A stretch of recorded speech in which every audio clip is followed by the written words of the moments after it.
张小树伫边境查到5批日本甲韩国进口的草莓，有农药的残留，1200多公斤，全部拢摕回去，还是毁掉。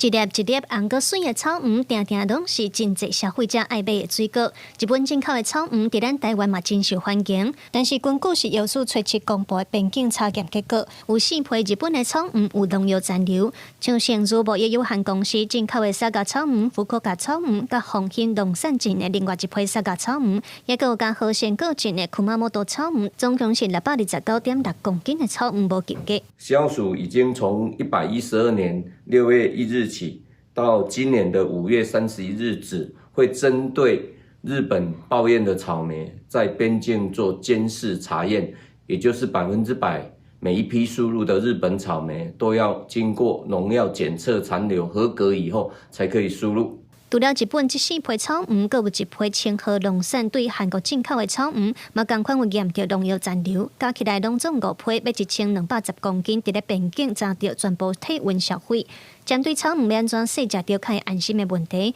农药所表示无建议民众用菜洗清洁剂，还是重做落去洗，上好要是用清水洗较安全。小苏打伊的效果最主要是讲一个迄个碱性的部分，会当甲一寡农药甲伊个酸碱平衡，把它平衡掉。但是毋是所有的农药拢是迄个酸性的啦，所以讲无建议讲佮加其他的物件啦。因为清洁剂有加减有掺一寡可能有一寡对环境无好的一寡迄个物质啦吼，所以讲阮是较建议讲用流动的清水吼，